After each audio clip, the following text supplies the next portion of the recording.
Prince Salman's three sons are currently the richest children in the world. We are each discussing a $25 billion inheritance, $1.4 trillion in family wealth, super yachts worth $500 million. The paintings of Leonardo da Vinci are valued at $450 million, as well as $300 million French castles. Not only did these Saudi princes win genetic lottery prizes, but they also received pure liquid gold. We ought to explore their kingdom, the world's wealthiest children. Imagine this. While most children across the world are pleading with their parents for pocket money so they may buy candy or the newest video game, three young princes in Saudi Arabia could one day inherit a fortune so vast that it could really purchase entire nations. Because they aren't your normal kids, these kids might be the richest kids on the earth. Their names are Prince Salman, Prince Masher, and Prince Abdulaziz. Instead of silver spoons, three young boys were born with golden ones encrusted with diamonds. We don't know how old these children are, but we do know that they are growing up in a time of unimaginable wealth and luxury that exceeds the combined wealth of tech billionaires, Elon Musk and Jeff Bezos. With that level of wealth, you can only imagine what kinds of homes they might own. The family's primary residence is the magnificent 4 million square foot Al Yamama Palace in Riyadh. By contrast, this single palace is larger than 92 football fields combined. More than just a house, this 1983 construction represents the pinnacle of human architectural ambition. It feels like stepping into an opulent fever dream when you enter the Al Yamama Palace. The floors are Italian marble, and gold-plated chandeliers light many of the corridors. Costly materials aren't the only consideration here, though. The amenities in this palace are beyond most people's comprehension. With a fully equipped movie theater, these princes can enjoy a more private movie-watching experience than most Hollywood celebrities. Their home features a bowling alley for fun, a mosque for spiritual reflection, and more. But the Al Yamama Palace is just the beginning of their real estate empire. Mohammed bin Salman's $300 million purchase of the Chateau Louis Fouti in France was one of the most expensive residential purchases in history. This 23-hectare estate is more than just a mansion. It has 5,000 square meters of living space and 7,000 square meters of built area. The property features rare marble imported from around the world, bronze fittings crafted by skilled artisans, and a gold-leafed fountain that probably costs more than most people's entire homes. The psychological impact of growing up in such conditions cannot be overstated. As a child, you might have to plan your journey from one end of your house to the other, like a small expedition, because your bedroom might be larger than most people's entire apartments. These princes are growing up in such expansive settings that they might even get lost in their own homes. But homes are just the beginning. Let's talk about their trip itinerary. The family owns a Boeing 747-400 that has been completely converted into a flying palace. This is not just a private jet. It is a commercial aircraft that has been disassembled and rebuilt to serve as a mobile castle. Every one of the aircraft's multiple bedrooms is equipped with the kind of luxury that five-star hotels aim for. The bathrooms are gold-plated because, presumably, when one is this rich, even the most private moments must be surrounded by precious metals. The astronomically costly $500 million watercraft, the Serene Superyacht, is owned by Mohammed bin Salman. Since having a single helicopter landing pad on your boat is apparently reserved for peasants, this 134-meter-long floating palace has 2 helipads. Guests can study marine life while relaxing in luxurious suites that would make most 5-star hotels green with envy, thanks to the yacht's underwater viewing rooms. More than just a yacht, the Serene is a statement of what is possible when money is truly no object. Every surface has been crafted by master artisans, and every space has been designed to surpass what most people would consider luxurious. The princes who inherit this vessel will have access to a mobile resort that can take them anywhere in the world, with a level of comfort that is on par with the finest palaces on land. But since cars might seem more relatable, let's talk about them. Unless we're referring to the vehicles these princes will inherit, we're not discussing cars in the conventional sense. Turki bin Abdullah, a family member, has a $22 million collection of cars. including a $1.2 million gold-plated Lamborghini Aventador SV. This particular car is part of a collection that also includes Rolls-Royce Phantom coupes, Mercedes cars, and Bentleys, all of which have price tags above $1.2 million. The total cost of this collection is more than most people will make in their lifetimes. The idea of gold-plating a Lamborghini reflects a degree of wealth where even the priciest luxury items need to be upgraded further to feel unique. You wrap it in gold when a $500,000 supercar isn't elite enough. When one luxury car isn't enough, you have collections that are worth more than the majority of small businesses. Their art collection is perhaps the most striking example of their future fortune. The most expensive painting ever sold at auction was Leonardo da Vinci's Salvatore Mundi, which Mohammed bin Salman bought for $450 million in 2017. The level of collecting displayed by this one goes beyond simple affluence. This has to do with possessing genuinely precious fragments of human cultural legacy. Salvatore Mundi's acquisition was more than just a transaction. It was a declaration that even the most valuable relics of human civilization might be purchased with money. The family's collection of artwork matches that of major museums, including pieces by Takashi Murakami, Jeff Koons, and Pablo Picasso. These princes are inheriting works of human artistic creation that most people will only ever see in museums, not just paintings. Their vacation experiences are also on the luxury range. A normal royal vacation, like the one in the Maldives where they occupied 3 whole resorts, can cost $30 million.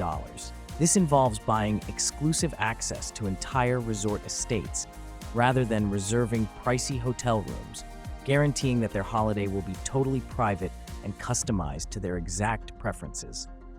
They had exclusive access to upscale venues and opulent facilities because of the spectacle that King Salman's 3-week vacation in Cannes produced.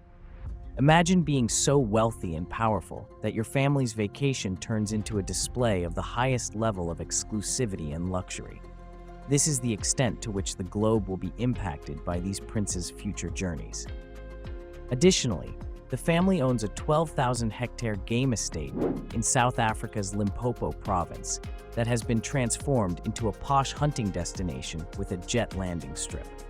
This property exemplifies the type of land ownership that is comparable to that of small nations. A private kingdom inside a nation only reachable by private plane and created exclusively for the family's leisure activities. Perhaps even more astounding than the luxury products themselves is the infrastructure needed to support their lifestyle. The royal family uses a stipend system that costs almost $2 billion a year to support its thousands of servants and personnel. This implies that just keeping up their way of life necessitates a yearly budget that is higher than the GDP of several countries.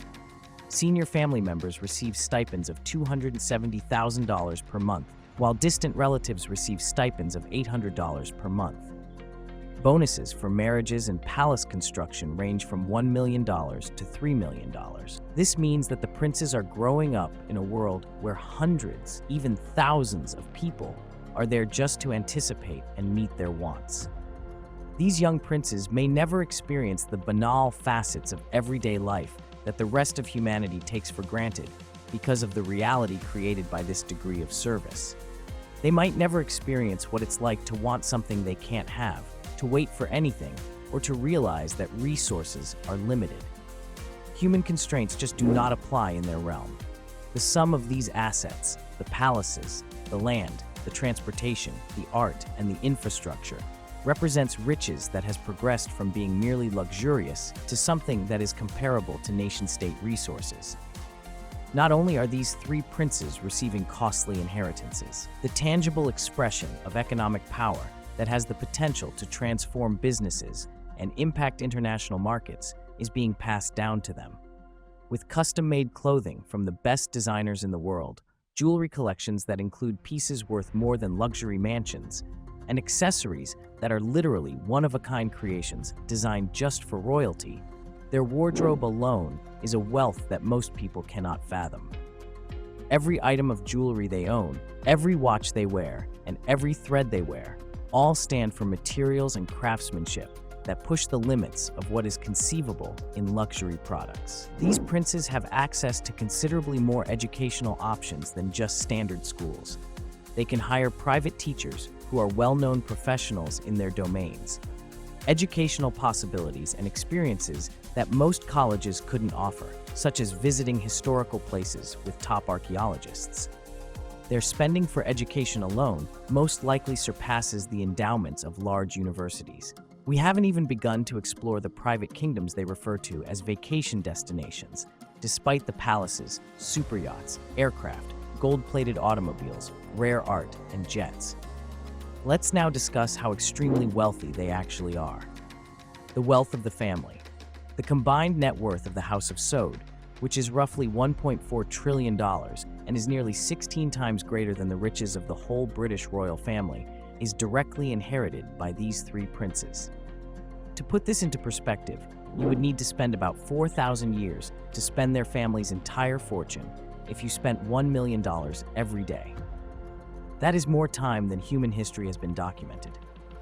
The amount of wealth we are discussing about is so enormous that it's beyond human comprehension. A trust fund worth a few $1 million, or even tens of millions for the genuinely fortunate, is what most people imagine when they think of generational riches. However, the riches that Prince Abdulaziz, Prince Mashour, and Prince Salman are inheriting functions on a completely separate level of existence. Money that could practically buy small countries, finance space missions, or change entire economies. Mohammed bin Salman, their father, has amassed this extraordinary wealth by controlling Saudi Arabia's enormous oil reserves, which are overseen by Saudi Aramco, the most valuable corporation in the world. However, it doesn't end there. MBS leads the Public Investment Fund, which oversees assets of over $650 billion, including shares in multinational behemoths like SoftBank, Citigroup, and Uber. This implies that these three young princes are inheriting not only oil wealth, but also a portion of the world economy. The degree of privacy that permeates their life is what further distinguishes their circumstances. Even other royal families are unable to match the family's stringent privacy policies for younger members, even if their names were revealed in recent stories. These kids might never fully comprehend what it means to ever want anything, since they are growing up in such a complete and all-encompassing cocoon of privilege. The amount of resources these princes will inherit could put them in a position to play a significant role in humanity's development beyond Earth, especially if private space exploration gains importance. Their wealth may be used to launch private space initiatives, create new technology, or finance missions. There is little doubt that the world will be watching as these three young princes develop into some of the richest and most powerful people on the planet.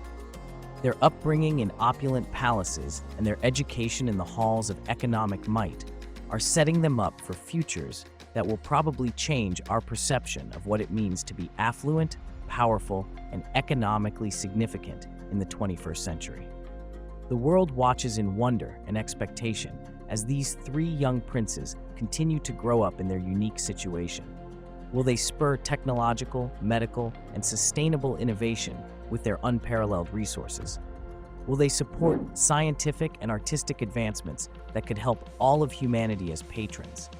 Will they establish new paradigms for economic development and change international business practices? In addition to defining their own legacies, the answers to these questions may also determine the course of world economics in the 21st century. No child in history has inherited more fortune or the capacity to make a constructive effect than Prince Salman, Prince Mashour, and Prince Abdulaziz. Riches provide opportunities. The world will be watching to see how the wealthiest children in the planet decide to influence the course of our global economy, and their story is still being written. I appreciate you watching. Click the like button and remember to subscribe if you like this video so you can see more like it.